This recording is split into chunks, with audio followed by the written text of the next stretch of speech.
Race. Raise 12 million. Heads up. Everybody knew how to play poker actually around that table, except for one, Daniel. He had no clue. He sucked. Hi, I'm Mads Mikkelsen, and these are some of my iconic characters, some people tell me.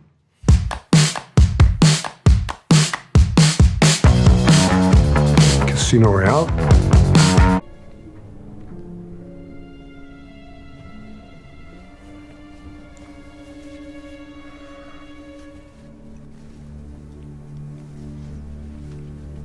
Weeping blood comes merely from a derangement of the tear duct, my dear general.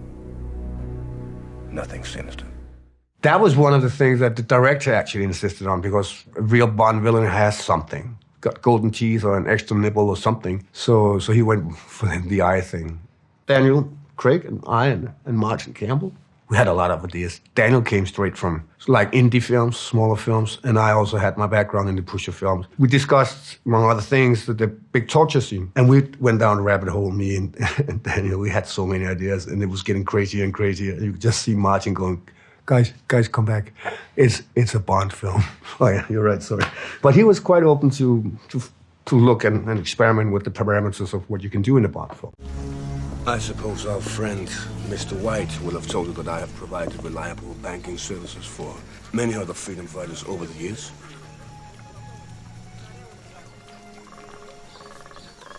Do you believe in God, Mr. Le Chiffre? No. I believe in a reasonable rate of return.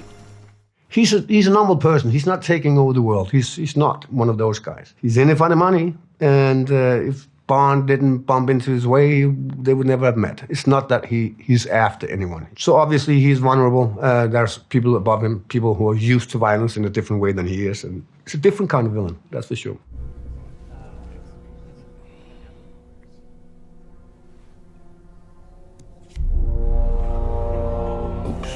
I played a lot of poker since I was a kid, so the game was not new to me. The hands we are playing are insane, so if you're a poker player, you'll go, what?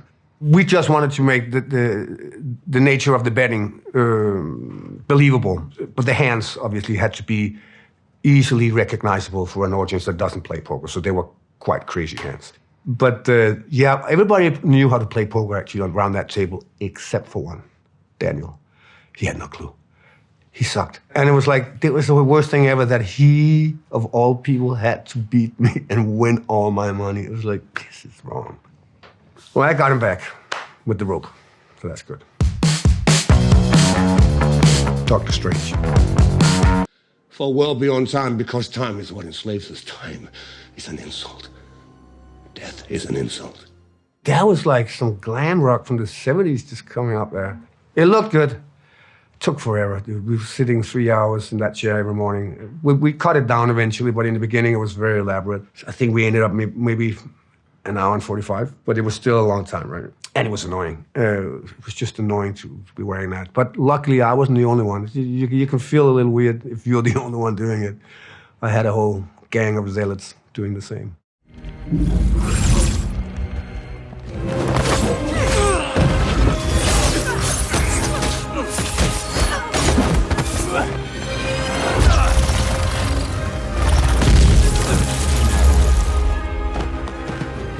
When you're in an action film, you do want to do stunts. And I'm not the worst in the world to do stunts. I'm a former gymnast and a dancer, so I'm pretty good at it. So I get a little disappointed, like I did little in the Bond film when I realized that the biggest stunt I was doing in that film was to fold two aces. It was like, this is not right. Do they know how good I am at this? Can I get a chopper scene right, So I got fulfilled with flying kung fu and wires and stuff. It was really fun to be part of. Bruce Lee, it was hard. In my generation, it was very hard not to be. When you were like a working class kid, that was him. Him and Buster Keaton were unrelated though, but I can see now why I fell for both of them. They have something in common. They have a certain presence and they have a minimalistic way of doing things that, Buster Keaton could do very little things and all of a sudden the sky would just open, right? And so I've always been fascinated by that without putting my finger on why it was fascinating.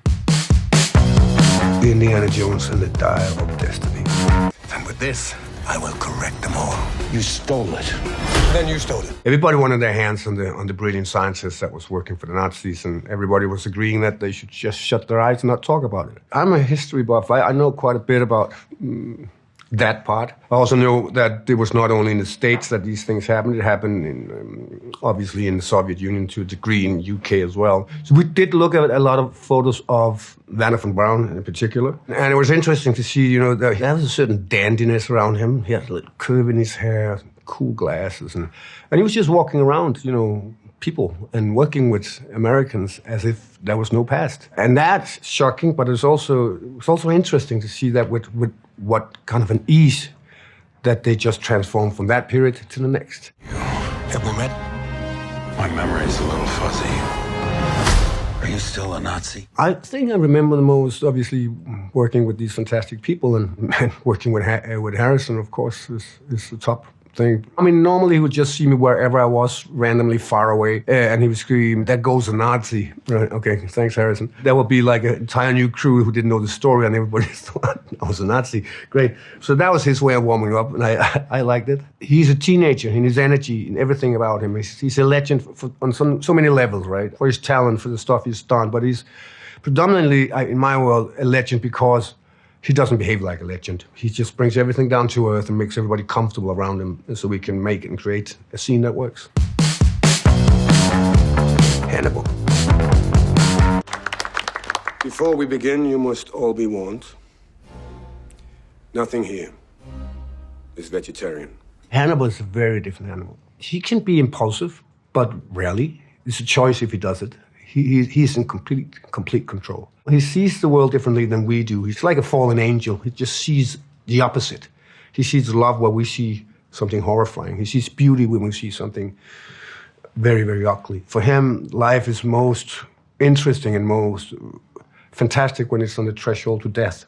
Right in that moment, there's something beautiful happening in his world. So that's obviously a Corey way of thinking, but I don't necessarily have to go down that path. I can just substitute with something else that I find beautiful, something I cherish. And I think that's the best way to approach it as opposed to go down in a dark alley. Then go down in a beautiful alley. That's what he's doing. He's way too intelligent for anyone. I have no idea how he learned all these languages and how to cook, play the theremin and shoot bow and arrow to perfection, everything. It's like, he's a lifted character, right? And for some reason, he never got rid of his funny accent. He didn't have time for that.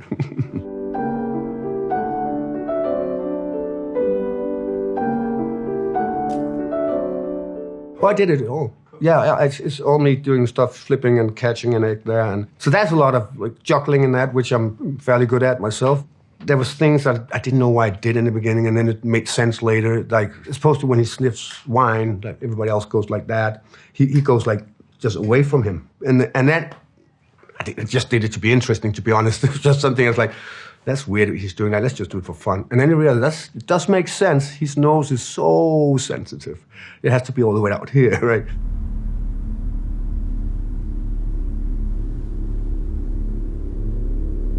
Did you just smell me? Difficult to avoid. So we didn't want him to be a classical psychopath. If that's the case, then we're going to dive into his past, what happened to him, there was something. And it becomes a banal story about, that could have been solved early on. But we kind of didn't like the idea of understanding his path. We just wanted him to be this, and not a classical psychopath. We wanted him to be a man with emotions and with empathy, but unlike the other character, the main character of the show, Will Graham, who has no control of his empathy. He's just too much of that. Hannibal has complete control when to have it and when to give it. But they're like a yin-yang situation, right? And that was the whole idea about the show, that they would circle around it. Eventually something had to happen, and so it did. The Hunt. Dag, jeg skal 2 koteletter. Vi har ikke nogen koteletter. Og måske jeg mener de der svinekoteletter. Du kan ikke få noget her. It was a frustrating read. It was immaculate, it was beautiful, but it was also very frustrating to read it because obviously I had this sensation of a man who was just cornered from everywhere and there was nothing he could hit. There was no one he could hit. He couldn't do anything. And that's exactly what we set out to do. I think that's one of the reasons why it's a very powerful film. Den ikke fra mig. Ja. Jeg synes ellers, der står klaret på.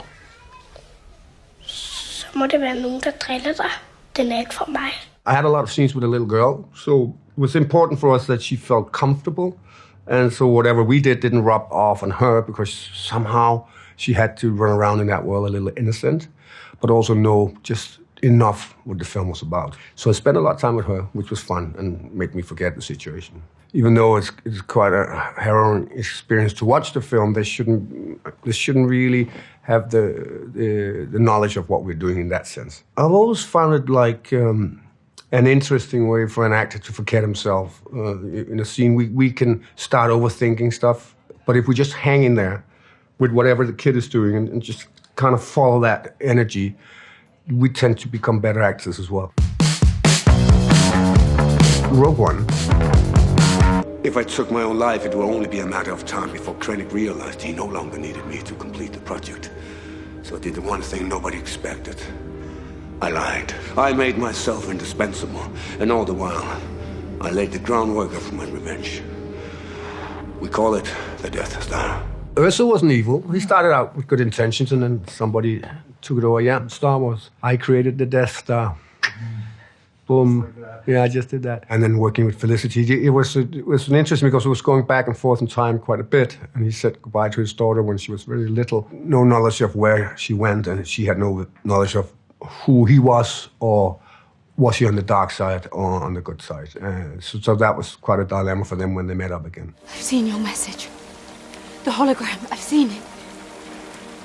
It must be destroyed. I know. We will.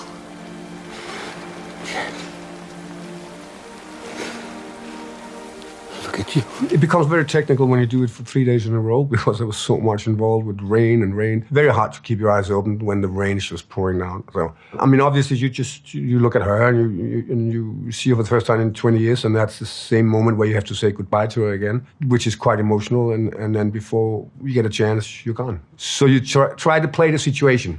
You can't really plan for it, and sometimes it goes in one direction, sometimes in a different. But when you're with a fantastic actress like Felicity, it helps a lot. Another round. Prøv nu at slappe lige lidt af. Vi er jo ikke de første mennesker i verdenshistorien, der får lidt alkohol i løbet af dagen, hvis det er det. Nej, det vil jeg. Så Hemingway for eksempel. Han drak hver dag. Indtil klokken 8 om aftenen, så stoppede han, sådan, så han kunne være helt klar til at skrive næste dag. Jeg synes, det er spændende. Det gør jeg også. It's a film about levels of alcohol intake. Quite early decided we're not gonna drink on set because we do know what it is to be drunk, but we were curious about the levels. Did we have them correct or not, like 0.05, 0.07?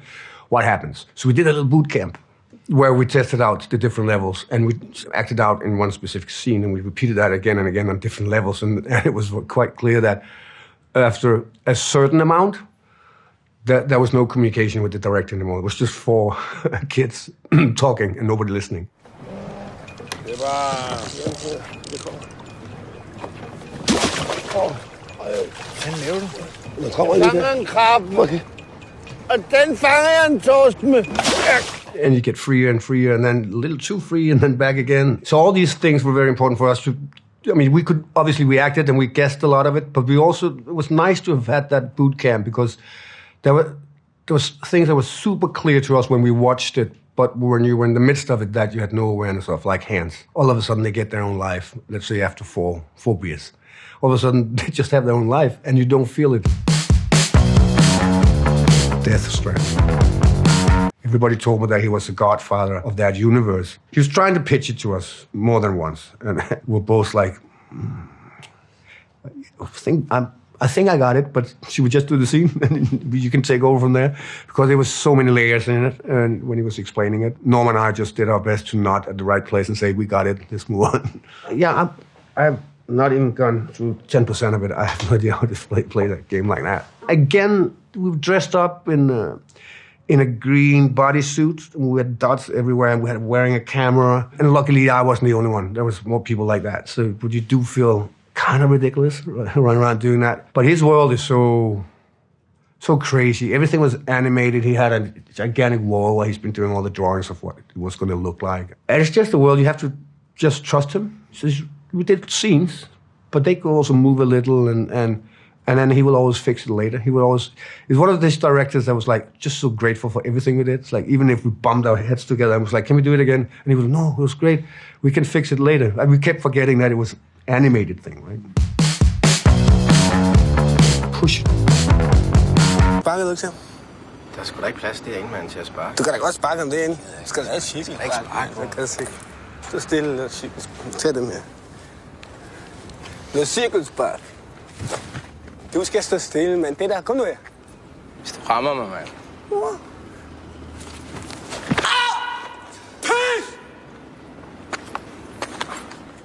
Pusher Trilogy is a film about Copenhagen. It's about the underbelly of Copenhagen, where I grew up. And the director did not want any actors in his film. He was one of these guys who was like, everything authentic. And the producer said, you got to have at least 2 actors in this one because it's going to be too much of a handful for you. He couldn't find any. And he kept casting. He just didn't like it. There was too much theater in them. And I was in drama school, and somebody said, you should take a look at this guy because nobody understands what he's saying. He's just from that area of Copenhagen, and he mumbles, he's fast, and he liked what he saw. So I got the job. It was very rock and roll, and he deliberately asked us to help giving birth to this film. He knew what the story was about. He wanted to capture it, but he didn't know the universe. He didn't come from there at all. So that was cool for us. So we were 2 actors running around with a lot of criminals, shooting a film that was on a piece of paper. That energy of making films in that specific manner has always kept with me. You can't do it on every single film. That would be a disaster to do it with an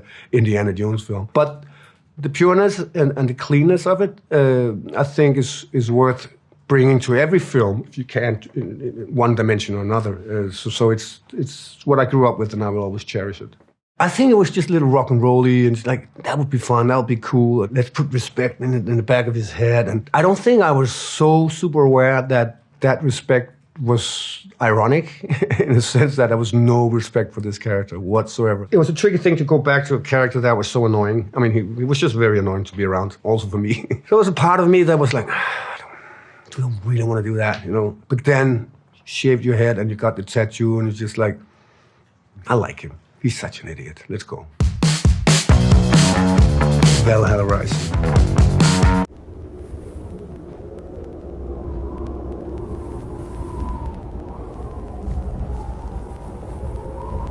No, I couldn't see anything. It was not see-through. It was just a prosthetic. And it was super annoying for a lot of reasons. I mean, we were in Scotland, so it either was raining constantly or it was just baking sunshine. But when it was baking sunshine, they had all these bushes in the mountains that were full of little animals called midges, like little biting kind of mosquitoes, but with jaws. And there was billions of them. Sometimes they got caught inside my eye when we did the prosthetic on set. So I would have like 5 or 6 little animals trying to eat me inside the eye, and I was constantly trying to kill them. Yeah, and it was a pain. It was a pain in here.